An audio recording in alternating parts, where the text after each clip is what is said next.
Hi, welcome to Crime Clueless. We're your hosts. I'm Jenna. I'm Lara. I'm Krista. And I'm Kayla. Today, we have Kayla virtually. She might sound a tiny bit different, but we're all here. We have all of us. Yeah. Right as you said, and I'm Kayla, Chloe, Jenna's dog, popped up in her chair and was looking at me. That's your stand-in for today, Kayla. Mm-hmm. Well, I'm glad it's a much cuter stand-in than me. No. She kind of looks like an ostrich right now. She has very fluffy hair. Ostriches are the best animals. I know. They're majestic and terrifying. So could do a lot worse. They are. Perfect combination. We all have different definitions of the perfect animal, I think. Yes. Yeah. But that's okay. Yeah. Well, I mean, you guys all know ostriches are my favorite animals. So yes. That's what I'm going to be thinking about the rest of the day. Yeah. I like it. I was driving back from Tucson on Tuesday. I drove past the ostrich farm. I really wanted to stop, but I was in my heels. Yeah, I hate to get those all muddy. I know. Next time, bring a change of shoes. Smart. I think that's a good call. If you've never been to the ostrich farm and you visit Phoenix area, so you should definitely check it out. I've never been. Lara, I know. Sad. I've driven past it before. Guys, what are you doing with your lives? How have I been multiple times? You took me my first time. I know. Yes, your first time, so you've been multiple times too. No, I've only been the one time. How have I been more there's than going to once? be more coming. So it was my first time, Gotcha. but there will be more in the future. Yeah. Yes. Yeah. It's scary to feed them. I want to go. Okay, let's go. Okay. Field trip. Yeah. Trip next If you Saturday. guys go without me, I will cry. We would never go without you. Thank you. Thank you. You're welcome. Or if we do, we'll send you a picture. Wow. No. Rude. Just kidding. Just kidding. Sure Every time we see an ostrich, my kids are like, we should send a picture to Kayla. Yes. So that's what I was thinking of. Yeah. If we see an ostrich without you, we'll send you a It seems picture. like I haven't gotten enough pictures of ostriches. Well, we haven't seen that many Your kids ostriches. Well, you need to work on that. I'm thinking the last time we went to the zoo, which was like 2 years ago. Yeah. I haven't been for a while. I know. All of a sudden, Too hot. Fast. It's so hot. Well, we have the ostrich festival by our house every spring. I've never been to that either. It's fun. We Yeah. didn't go this last year, Disappointed, but Laura. we went a couple years ago. It's fun. Maybe Usually we have have to do concerts that and stuff. too. Yeah. I think I remember you going to that. Yeah. Yeah, I've been a few times. That's fun. I went with you guys my first year here, and I think it was, who was performing? Wasn't it Flow Do you Rider? remember? Flow Rider, probably. That's who it was. They always get He's come a few times, yes. which I think is hilarious. Yes. Maybe he likes ostriches like you do. His favorite. Mm-hmm. It was Wouldn't be surprised. Like I said, weird they're concert. majestic. Oh. but nostalgic too. Yes. Oh, that's funny. Yeah, it took me right back to middle school dances. Oh yeah. They played Same. that at my gym the other day. And I Really? was cracking up. The like boots with the fur one. Oh, yeah. Low. It was a great Low. one to run to. It was nice. Yeah, that's good. All right. Well, we're going to get dark and sad now. Oh, that was a good transition, Jenna. Thank you. I've been working on them. Glad everybody's happy. Here's some depressing news. Yes. I mean, you knew that when Oh. you signed up for True True Crime Crime. Podcast.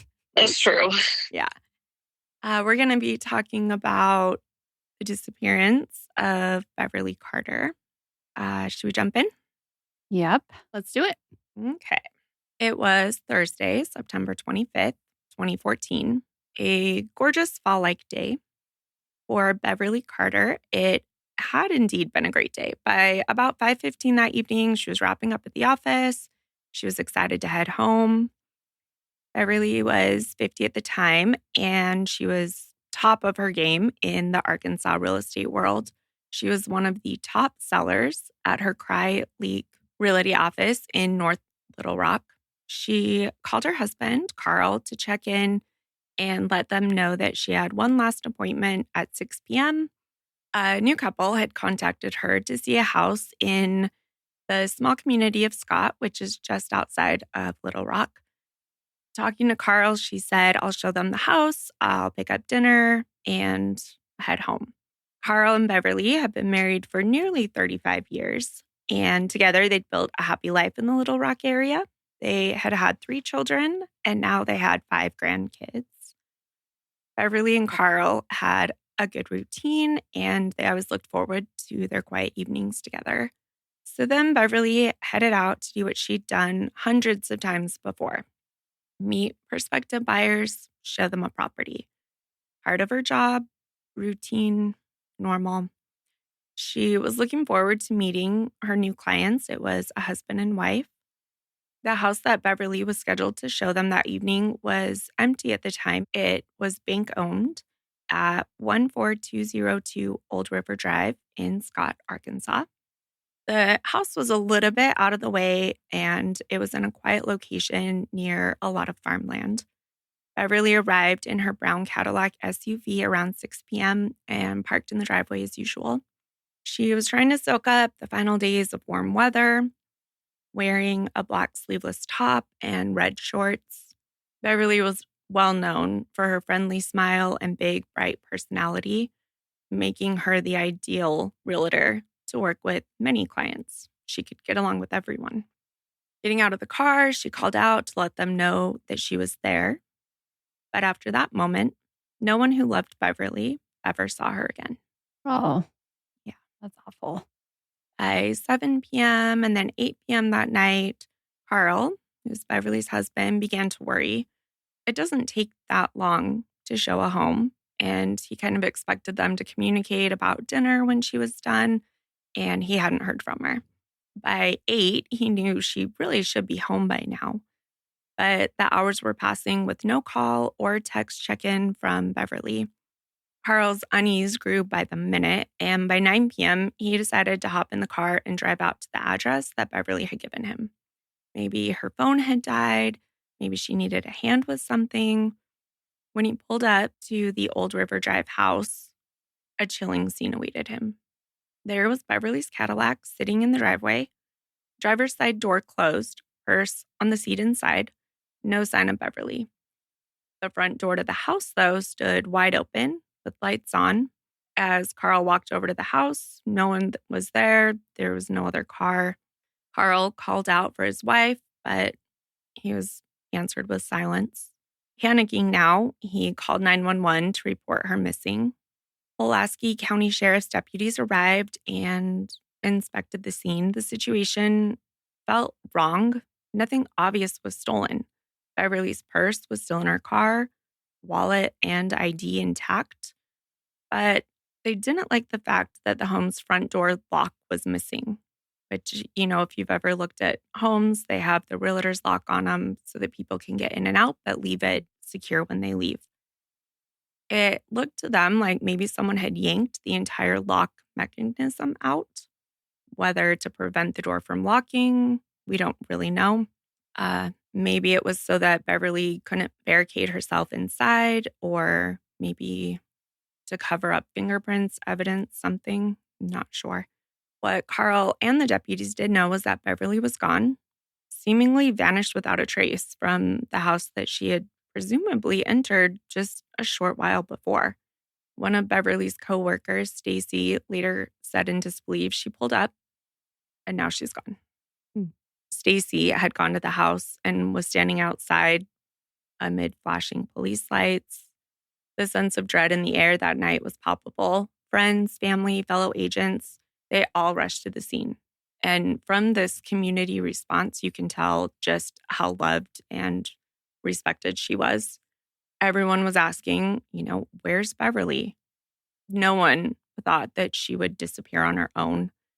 As darkness fell on September 25th, the search for Beverly had only just begun. Word spread that a realtor had gone missing while showing a house, and the community mobilized overnight. Dozens of Beverly's colleagues from her realtor office and other agencies put aside business and formed search parties. In fact, some real estate offices literally shut down for the day so their employees could help look for Beverly. That'd be so scary, too, to be another realtor Mm-hmm. and the neighbor in the area and to go to a house I like have to go in pairs. I know. I would would be think, so terrified. yeah, I would think they probably did for a while. Yeah, I would think so. Yeah. On Friday, so the next morning, September 26th, volunteers were canvassing the area around the property. Because, like we said, it was farmland.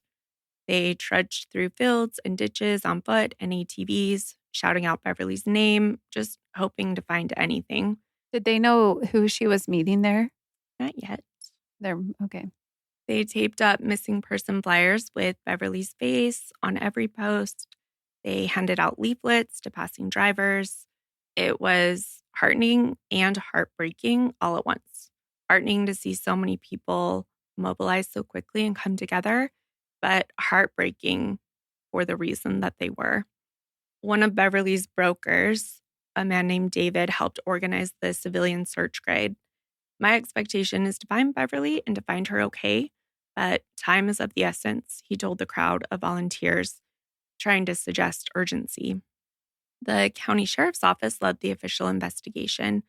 They interviewed neighbors near the showing house. They checked phone records. They combed over that empty house for any forensic evidence.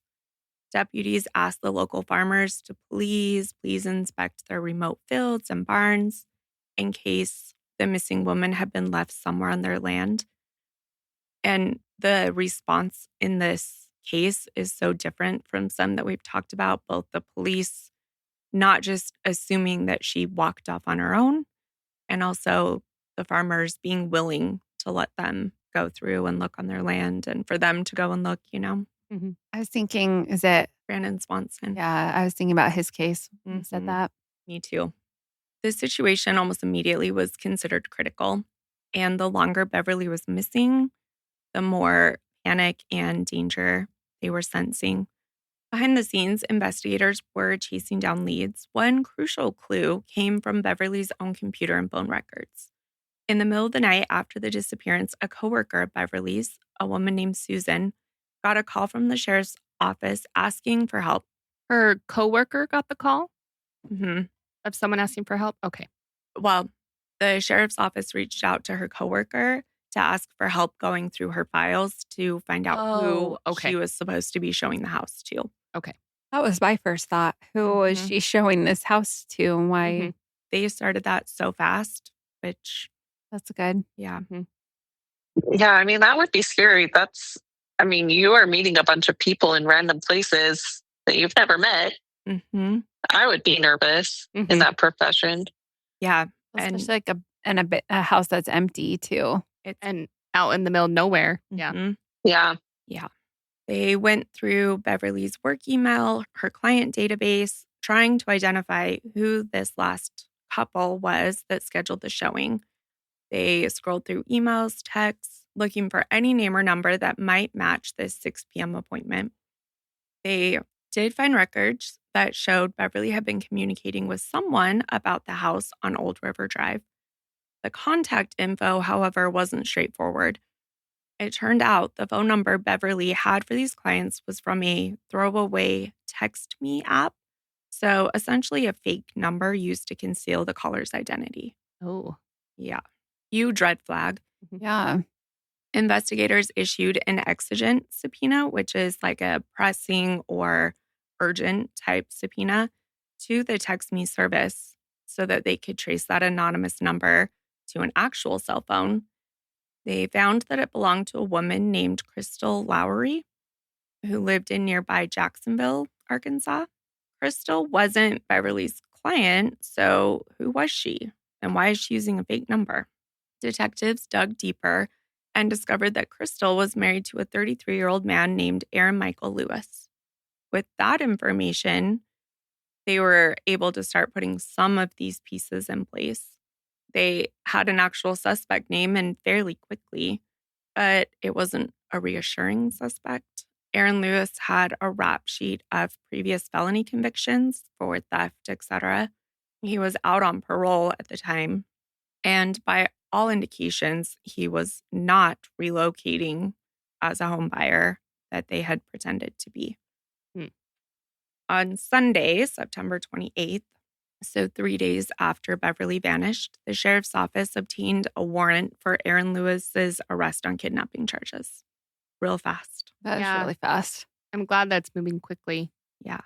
The hunt for Arron was on, and things unfolded almost like a scene from a movie. That very morning around 10 a.m., Arron crashed his car in a single vehicle accident on a rural road outside Sherwood, Arkansas. It seems like this guy was no criminal mastermind. He literally wrecked his car and wound up bloody, attracting law enforcement's attention. Just making it easier for him. Yeah. Oh, so smart. Yeah, so smart. State troopers responding to the crash took down his information, and wouldn't you know it, it was Arron Lewis. He had facial injuries from the wreck and was taken to Baptist Health Medical Center for treatment, accompanied by deputies. At that moment, police suspected Arron was involved in Beverly's disappearance, but they didn't have the warrant in hand just yet. So they got it that day, but he crashed earlier than they had the warrant.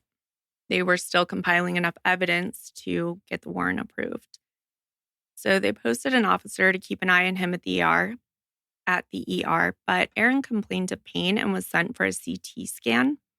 While hospital staff was preparing tests, Arron walked out and vanished. Yeah. So by the time the kidnapping warrant was officially signed that afternoon, he had fled, literally slipping out of police custody, barefoot in a hospital gown, if the local rumor mill is to be believed. Law enforcement was very upset to find that their prime suspect had bolted. Did they not have people watching him, I'm assuming? Maybe they just thought since he was in the hospital, they'd just come back to collect him. They had the said warrant. that there they was had deputies a deputy, Yeah. posted. but I don't think that they would let Like them go for posted? the CT scan. Yeah. And so while people's backs were turned just real fast, he just walked away. Yeah. I could see that if they were like waiting in his room for him to come back and he Mhm. left from the Because- testing area. He's Mhm. supposed to be with multiple hospital staff. Yeah. The sheriff's department plastered Arron's mugshot and description everywhere, warning the public that this man was dangerous and on the run. In a hospital gown. Uh-huh. Without a car, too, right? The best person that can help us find her right now is Mr. Lewis, the lieutenant told reporters, pleading for Arron to turn himself in.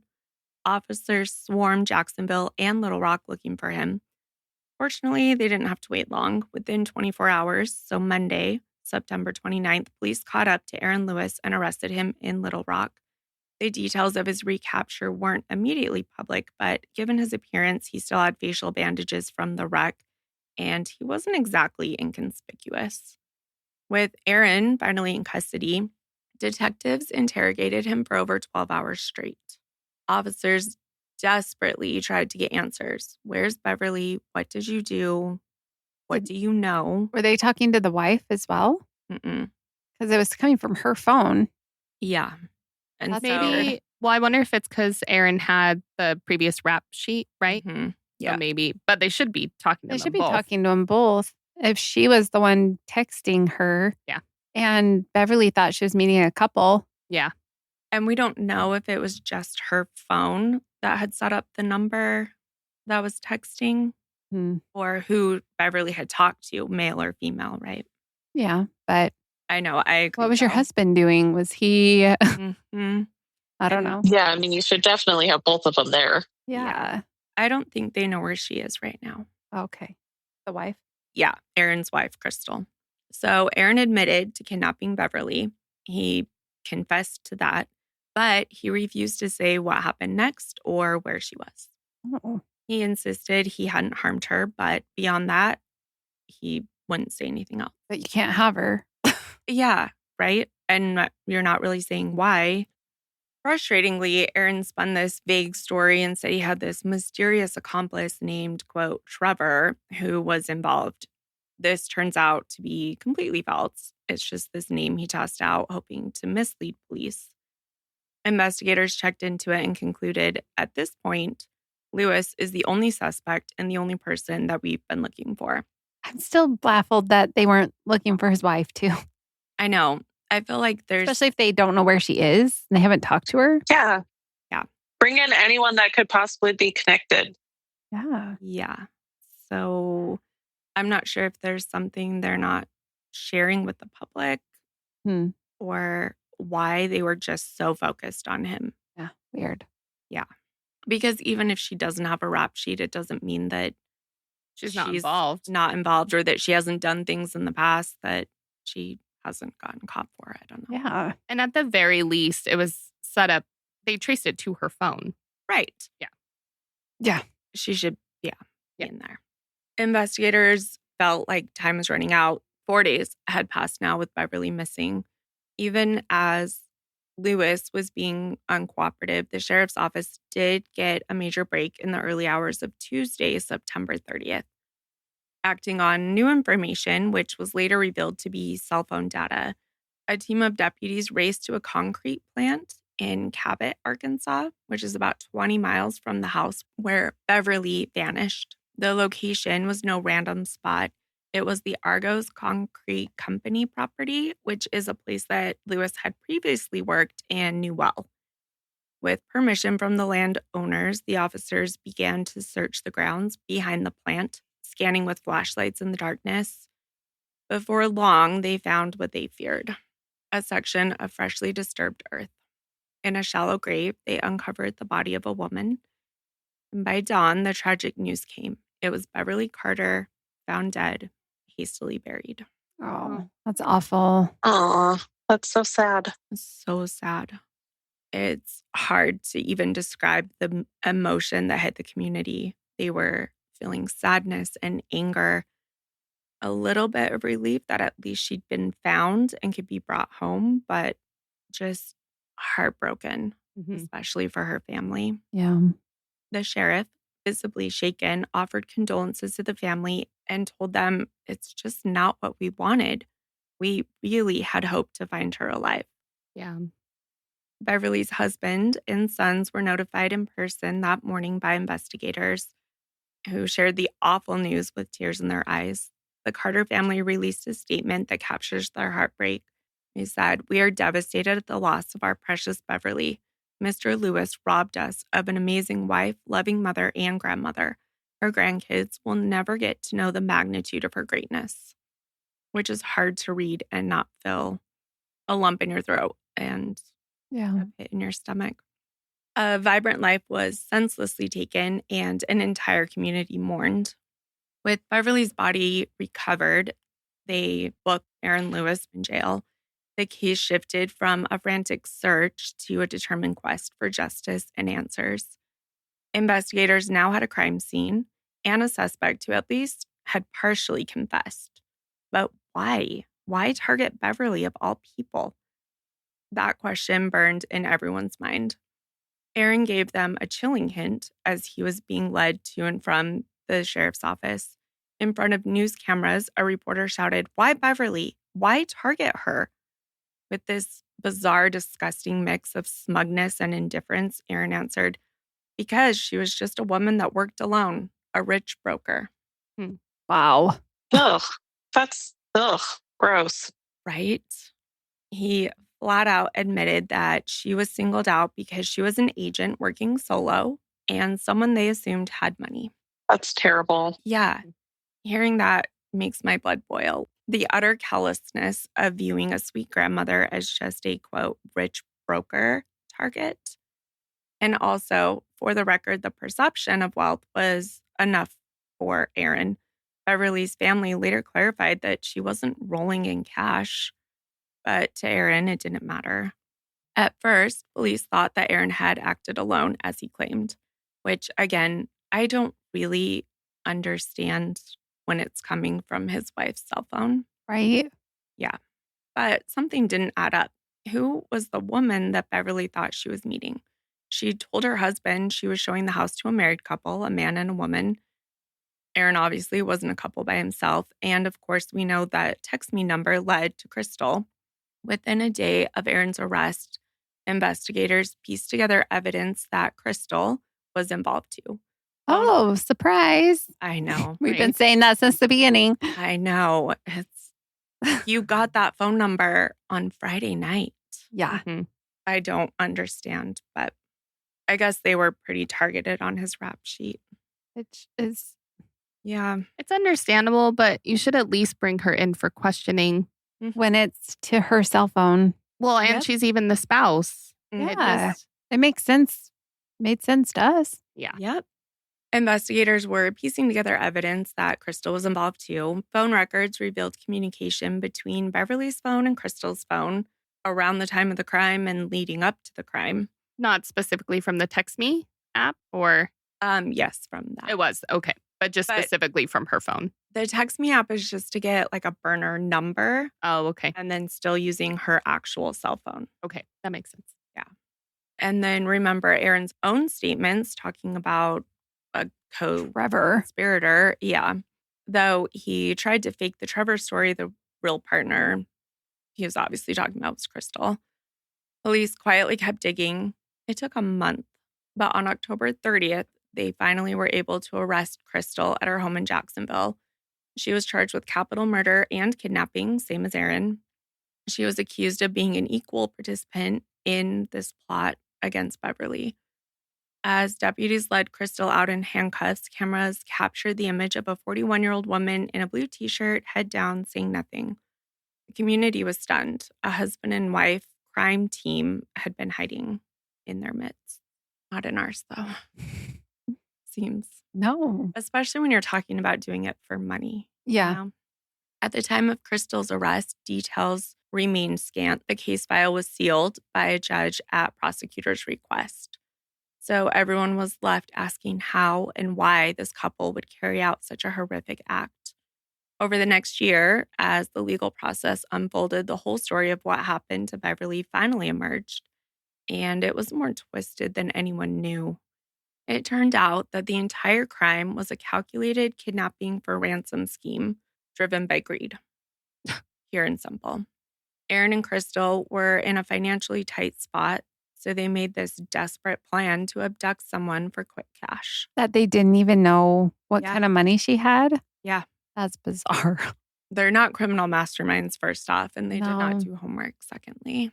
They intentionally chose Beverly because they thought that she would have quick access to significant funds. And Beverly fit their idea of a perfect victim. She was a successful professional. She appeared well off. She often worked alone. And crucially, she was married. That last part mattered because their plan was to demand the ransom from a worried spouse.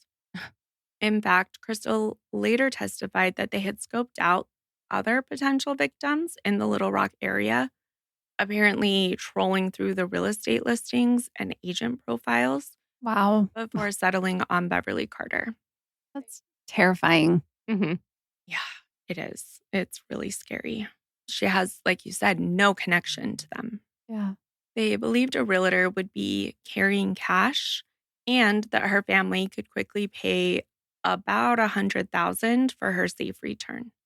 But they didn't even know what kind of money she had. But she had won awards and she was listed as the top agent in Little Rock. So I think that's why they were assuming. But yeah, You know what happens when you assume. yes. To lure Beverly, the couple made fake identities. They posed as Steve and Crystal Adams. She used her own name. Uh-huh. Smart. Super smart. They contacted Beverly and asked her to show them a remote property, the house in Scott. Arron would go pretending to be Steve, and Crystal would stay back initially to avoid raising suspicion that she was the same Crystal in the alias name. It doesn't even really make sense. No. She doesn't know you. On that fateful evening, Arron showed up alone to meet Beverly under the pretense that his wife would join them shortly. Beverly undoubtedly greeted him with her usual warmth, and perhaps as she turned her back to lead him inside, Arron made his move. Inside that house that they had been looking for evidence, right? And maybe that's why they targeted him first, because they did find something forensically linked. Maybe. Arron attacked and overpowered Beverly, binding her hands and mouth with duct tape.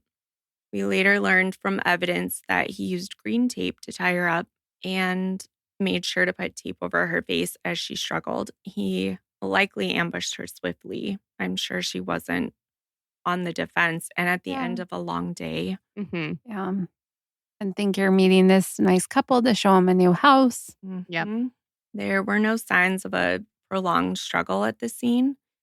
Arron then dragged Beverly to his vehicle and forced her into the trunk. During this time, he actually paused to snap a photograph of his victim tied up in the trunk, which he then texted to his wife as proof that, quote, it's done. And they wanted money, but they didn't even take her purse. Right. And I don't know if she didn't have any cash, so they just left it, but There's probably cards. yep. Okay. These two are not criminal masterminds. No. No. And you could see where they would think the cards could be traced to them, but you're literally planning to call her husband and demand a ransom. So what? Arron's original plan was to take Beverly to an abandoned office building at the concrete plant and hide her there while they demanded the ransom. But here's where their already horrifying plan started to unravel. Unbeknownst to Arron, the plant site had recently made changes. Security improvements due to ownership changes, I think, that made it impossible for him to put his kidnapped victim there unnoticed. So now Arron had a bound, terrified hostage in his car trunk and nowhere to put her. Crystal later testified that she asked him over the phone, "Where are you going to take her? I don't want her at the house," trying to get some new solution. Arron, driving around nervously, realized that he had no plan. Mm-hmm. The plan was gone. He said he could get pulled over at any moment and needed to get off the road. Crystal recalled of that panicked phone call. With Plan A not working, Arron did end up bringing Beverly to their own home in Jacksonville. They held her captive in a bathroom, some accounts say a bedroom, but either way, inside their home, with duct tape restraining her. I just can't imagine how terrifying that must have been. Yeah. By all accounts, she was kept alive and relatively unharmed at first. Crystal got home from work and was fully complicit from that point. She took on the role of guard, even arming herself with a stun gun to watch over Beverly while Arron stepped out again.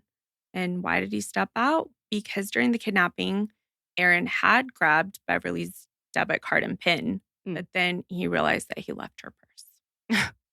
Yeah, which contained other cards and also the way to call her husband back at the house. So Arron decided to drive all the way back to the kidnapping site to retrieve Beverly's purse and probably to try to remove evidence, maybe also use her bank card. Good police work, though, intervened. By the time Arron got back to the house, the place was crawling with law enforcement.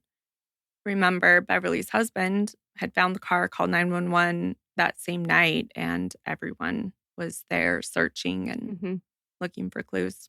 Seeing the sheriff's cruiser and all the search teams, Arron realized that he could never get the purse. So he raced back to his house empty-handed and alarmed. This development was bad news for the kidnappers' ransom scheme. Police were on the case much earlier than they thought they would be. I'm sure they thought you can't report someone missing for 24 hours. Yeah. Beverly's disappearance was already on the news. There was no way it could be anonymous at this point.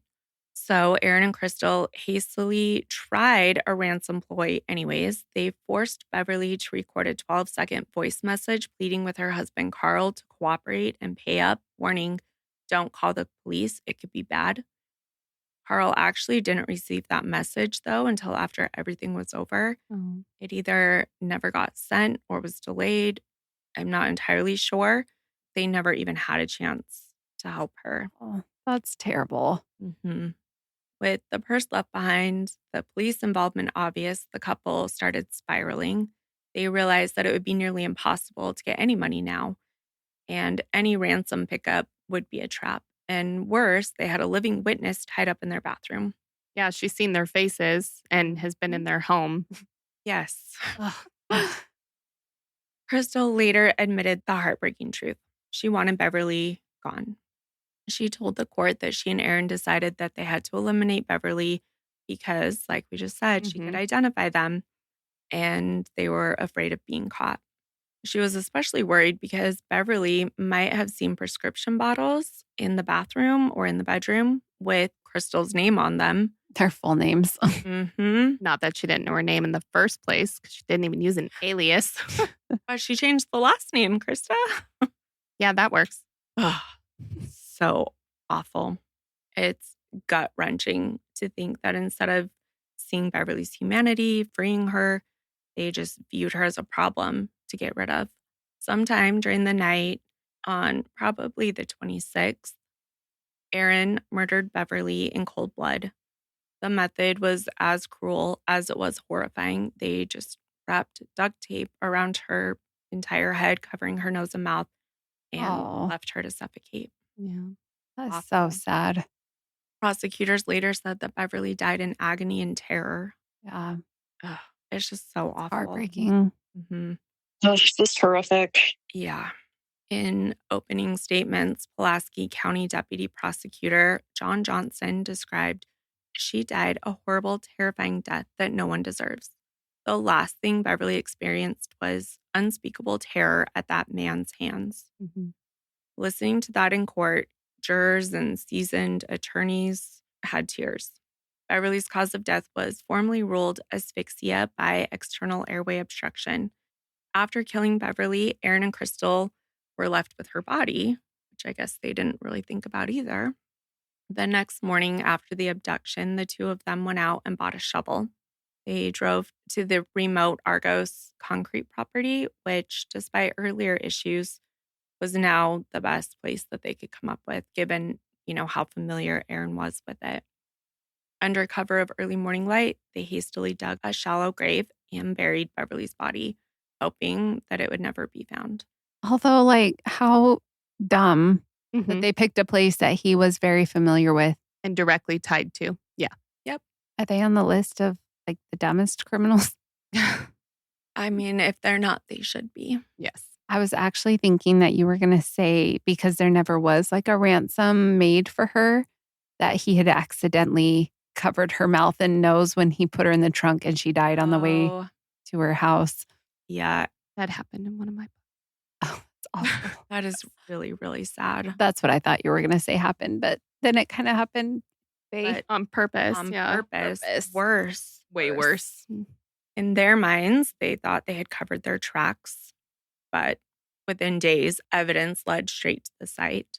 When they were both in custody by late 2014, the wheels of justice turned deliberately. Initially, both suspects, like I said, were charged with capital murder and kidnapping, as well as related charges like robbery. The death penalty was a possibility given the capital murder charge, which no doubt loomed on their minds. Crystal, perhaps sensing the writing on the wall, decided in mid-2015 to cooperate with prosecutors. In July 2015, she agreed to a plea deal. She pled guilty to first-degree murder and kidnapping, which is reduced from capital murder. She was sentenced to 30 years in prison, and in exchange, she had to provide truthful testimony against her estranged now husband, Arron Lewis, and detail the entire plot. When reporters asked as she left the courthouse if she was sorry, Crystal quietly said, "Yes, I'm sorry for her death." And whether that apology was sincere or self-serving is up for debate. I don't have any sympathy for her. Nope. No. Arron, on the other hand, chose to fight the charges at trial, and what a wild trial it was. It began in January 2016, so nearly 16 months after Beverly's murder, in a Pulaski County courtroom packed with Beverly's friends, family, and local media. The prosecution laid out the kidnapping for ransom motive clearly. Arron Lewis targeted Beverly Carter. Prosecutor Barbara Morani told the jury, explaining how he and his wife had lured Beverly to a vacant house and killed her when their plan fell apart. The prosecutor stated plainly that Lewis killed Beverly by wrapping her head in duct tape once their ransom scheme failed. The expected evidence was all there. Phone records, the taped ransom message, Beverly's hair and blood were found in Arron's car trunk. And of course, the star witness, Crystal, took the stand, testifying for hours about every evil step she and Arron took. She held nothing back. How they planned to get a $100,000 ransom, how Arron had scoped out other women before choosing a realtor, how he was the one who actually suffocated Beverly while she looked the other way. Wow. Mm-hmm. One striking moment was when Crystal admitted that she didn't call 911 or try to help Beverly. And when asked why, she answered bluntly, "I wanted her gone." Hearing that in court, just pure disregard for human life is chilling. And that she could get out in 30 years. What an evil person. Yep. Just absolutely evil to the core.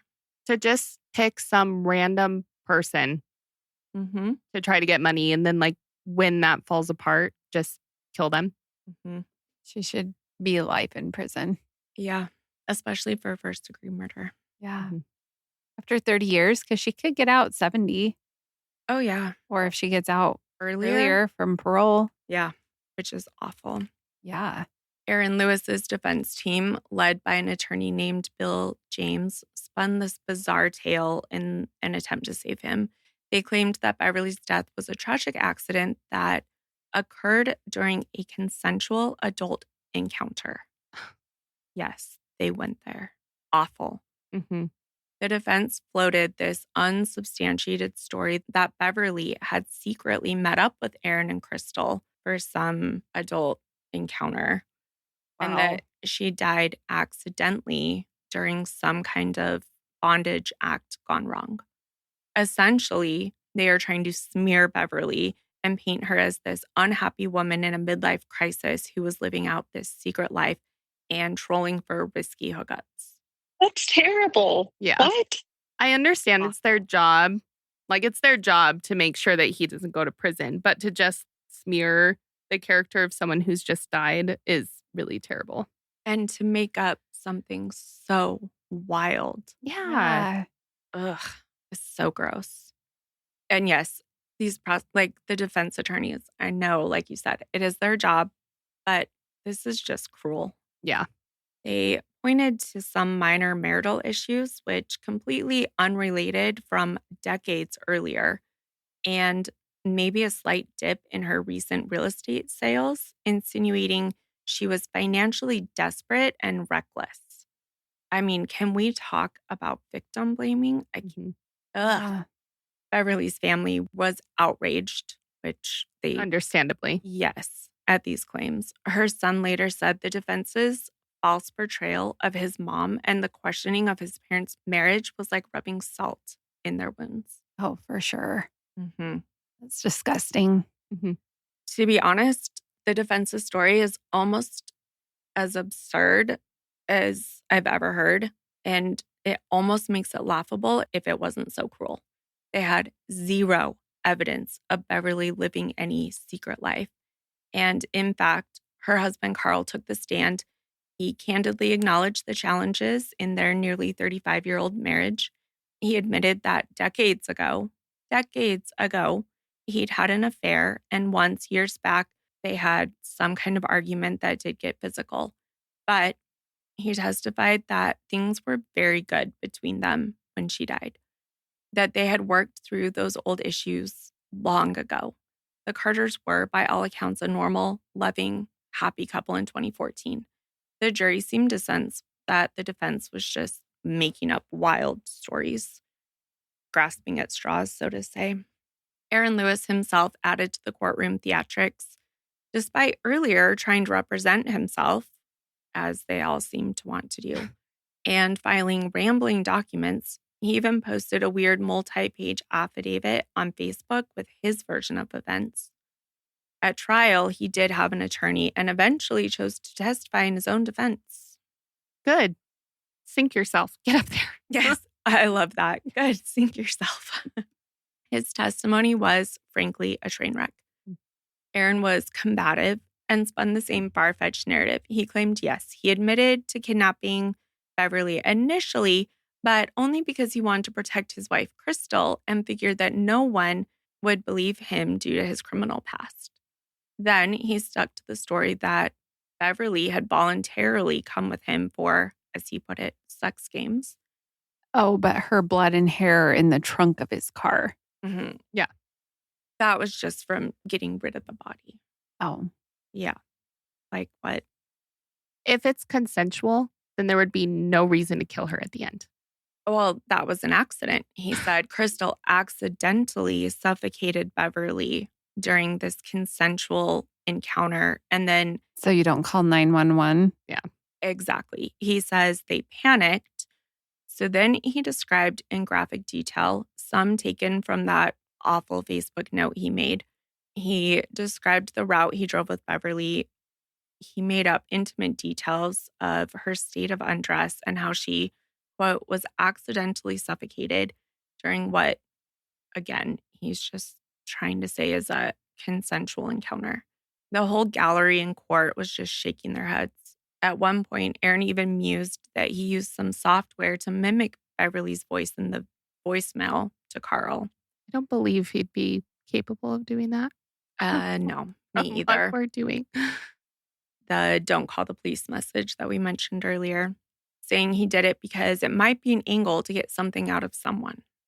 None of it made sense. His tone was flippant. It was as if he thought he could outsmart everyone. That doesn't surprise me. Fortunately, it didn't work. After a week-long trial, the jury took only about an hour to deliberate. They came back with a unanimous verdict, guilty of capital murder and kidnapping on all counts. Good. Mm-hmm. Good. I'm glad they didn't believe any of that. Yep. Me too. Yeah, that's crazy that it only took an hour, but I'm glad. Yeah. Lewis showed no emotion as the verdict was read. The judge sentenced him to life in prison without the possibility of parole, plus an additional life sentence for the kidnapping, which doesn't really matter, but it is symbolic. Mm-hmm. For Beverly's family, there was some solace in seeing justice served, but it had been a very long and very painful process. Did you say he got the death penalty? No, he got life in prison without the possibility of parole, but Mm-hmm. because he was convicted of capital murder, death penalty was on the table. Okay. I remember you said that death penalty was on the table. Yes. I was like, I And didn't hear you say that. for capital, yeah. Yeah. But the judge, I think, sometimes still has discretion. Okay. But again, it depends on where you are. Okay. Or I think they do send that to a jury to decide the death penalty or not. They did in one case we did. Well, the one I did with Brandon. Yeah. Robert Marshall. During sentencing, Beverly's son Carl addressed the court. His voice wavered as he described the immense loss. He said, "She loved my dad so much. We had so many good years left with her. This world is a darker place without her." He shared memories of Beverly's smile and laughter that would, quote, fill up a room, and how Grandma Beverly would spend hours with the grandkids. He said she would sneak them little Debbie snacks behind the parents' back, treats. She helped them ride bikes, learn to tie shoes. I mean, she was always there. And she made every moment memorable. There was very few dry eyes left in the courtroom. One small additional justice, Arron Lewis's ridiculous lies were utterly rejected. Jurors later said that they never believed for a second that Beverly was there by choice. The evidence was overwhelming that this was a forcible abduction. The Carters, though devastated, could at least hold their heads high, knowing that even though they had tried to smear Beverly's name, no one believed it. Mm-hmm. Beverly's family, after the trial, set out to ensure that her death would not be in vain. They channeled their grief into action, sparking important changes in the real estate industry regarding safety. Beverly's story sent shockwaves through realtors nationwide. You have this friendly, experienced agent who did everything by the book, the way she communicated with clients. She always told her husband or other coworkers where she was going and when to expect her back. Which is so good because otherwise they might not have known for a long time what happened. Yes. Yeah, if they didn't know what house she was at, or if he hadn't been able to go out there and see that her car was abandoned and the house was open and stuff. Because he was out there, 2 hours after their appointment? Yeah. That was really good that she did that to get things going quicker. Yeah. She would try to meet in the daytime at houses, but she still became a victim to predators. So they set up a Beverly Carter Foundation, which later noted, although Beverly had followed many industry standard safety protocols, it wasn't enough. Well, her murder catapulted a national conversation about realtor safety. And really, there's a lot of jobs like that you think Yeah. about where you're going into someone's home that you don't know. Yeah. I had a plumber come recently, and it's like, you don't know what you're walking into. Yeah. Well, I had one going out to patients' houses. Yeah. There was one I went to that I called my husband when I was sitting outside. I'm scared of this house. And Yeah. When Brandon did in-home yeah, sales, Brooks too. Yeah. and some of the situations like that, I was Yeah. like, oof, I don't like that. I know. The one I didn't end up going into that patient's house because he wasn't home, or I couldn't, like, there was a gate or something that was locked. I couldn't get up. So I left. I'm like, I'm not Yeah. hanging out here. But then I spoke to him later, and some of the things he told me about his neighbors, I was like, and I was in your neighborhood. So Scary. scary. Yeah. Yes. Yeah. Oh, I hate that. Always trust your gut with that. Yeah. Mhm. It's better to be a little bit over paranoid than Yeah. push Be that wrong. feeling down and be wrong. Exactly. Yeah. Real estate companies revisited policies and many encouraged the buddy system. So, agents pairing up for showings or open houses, they insisted on first meeting new clients at the office or a public place instead of a vacant home. They also started using client identity verification tools so that they could make sure these people are who they say they are. hmm It's very important that realtors understand how at risk we are. We meet strangers every day to show houses, said Amy Eden of the Arkansas Realtors Association, emphasizing how proactive you need to be in safety training. Beverly's son, Carl, became a passionate advocate for agent safety. Remarkably, he decided to become a realtor himself to carry on his mom's legacy from within the profession. In 2017, Carl founded the Beverly Carter Foundation that we mentioned. It's a nonprofit dedicated to providing safety, education, and resources for real estate professionals. He travels the country and even internationally speaking to agents about what happened to his mom and how to prevent future tragedies. That's really cool. Yeah. The more I told her story, the more people told me that I had so many important messages for all real estate agents. And that's what started my grassroots safety message, Carl said. He consciously avoids spreading fear, but instead focusing on empowerment.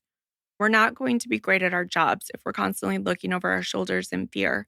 How we combat that is to learn how we can be proactive and reduce the risk, he explains. Through the foundation, thousands of agents have been trained in tactics that might seem simple, but can genuinely save lives. Let me share a few safety tips inspired by Beverly's case. Always verify client identities. So, meet new prospects in your office or a public setting first. Get a copy of their driver's license, have them fill out an information form. Legitimate clients will understand the precaution. Use the buddy system whenever possible. Don't go alone to show a property to someone you've never met. Bring a colleague or, even ask a neighbor to watch from next door. Predators are far less likely to act if you're not isolated. Communicate your schedule. Always tell someone or several people where you're going, with whom, and when you're expected back. We saw that Beverly did this, which is a critical step. Today, we've also got smartphone apps where agents can check in and also signal for help if needed. There's one called Big Red Button, and you just touch it and it sends an alert to emergency services that can get your location. That's cool. Yeah, which is good for anybody in lots of different situations. Yeah. Like we mentioned, trust your instincts. If something feels off, a phone call with an odd question, a client who refuses any of these other standard protocols, a house that's especially remote, listen to that gut feeling. It's better to reschedule or insist on a safer meeting place than to ignore the red flags. And then finally, leverage technology for safety. There are safety apps or personal alarm devices. For example, the red panic button that I mentioned that will send an emergency alert with your GPS location to colleagues. And there's even ones that will send it to law enforcement if you don't check in at a specific time or if you press that button. Also, consider carrying a noisemaker, pepper spray, if it's legal in your area. That can be helpful too. And these tips that we went over aren't just for real estate agents. Anyone meeting new people for work, selling items, going for in-home repairs, things like that can benefit. And the sad truth is that there are dangerous people out there who can prey on the most helpful, trusting, kind, and friendly individuals. Beverly's story is a stark reminder of that. In fact, her case had an extra level of irony as awful. She was kidnapped on September 25th during Realtor Safety Month of all things. Oh. As for the perpetrators, Arron Lewis remains in prison for life, exactly where he belongs. He appealed his conviction, but it was upheld. Crystal is still currently serving her 30-year sentence. If she gets out, she'll be much older. She did attempt to apply for clemency in 2020, asking for her sentence to be cut in half, claiming that she'd found God and she was no longer a threat. The Arkansas Parole Board flatly denied her request. They were not convinced that her exemplary prison behavior outweighed the brutality of her crimes. It's now been over a decade since Beverly Carter was kidnapped and murdered. Those who knew her still celebrate her bright life. They remember her big laugh, her love of sparkly jewelry. She was often seen wearing a stylish statement necklace in her photos, and her generosity. Those who only came to know her through news reports feel like we too lost somebody that we could have been friends with. I wish that this story hadn't unfolded the way that it did. Yeah. It's so tragic. But I hope that in telling it, we can get out some safety messages in her honor and remind people to stay vigilant. Beverly's son said it best. Selfishly, there's a part of me that just wants the world to see how beautiful and sweet she was. And that is the story of Beverly Carter. It's so sad. And especially to think that maybe it could have turned out differently if they hadn't almost like panicked because they didn't have a way to send the ransom message or if they had had some kind of conscious. Yeah. Or if Yeah. they just would have worn masks or something so that if they you had a escape plan, I don't know, for if things went wrong. Yeah. Horrific and evil. Yeah. Evil, greed. It's so disgusting. Yeah. I mean, she was in the trunk when they went to their house too. So like you said, if they had worn masks, they Or put a theoretically blindfold or something. I don't know. could have just let her go when they realized she was reported missing immediately. Yeah. They had more than 2 brain cells. Split between them. Yes. Yes, I agree. So I'm glad that they're in prison though. Yeah. I'm glad that they caught them and that they were able to find her body quickly, even though it's not the outcome we wanted. At least there's At closure. least they could find her. There's some, like the Springfield 3, that they still have never found. Right. Yep. And even if, they knew who did it. Who knows if they would tell them where they are. Exactly.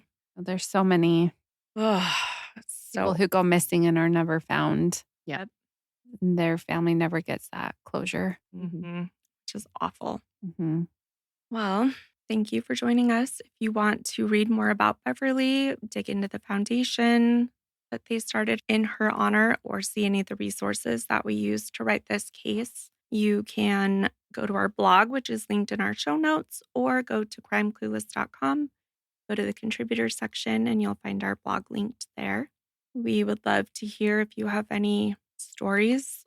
I feel like we all seem to have some sort of story that relates to safety and being in other people's homes. You can share with us on social media. We're at Crime Clueless, or send us an email, crimeclueless@gmail.com. Thank you so much for listening. As always, remember, refuse to be clueless, careless, or caught off guard. Not today, murderers. Bye. Bye. Bye, everyone. Bye.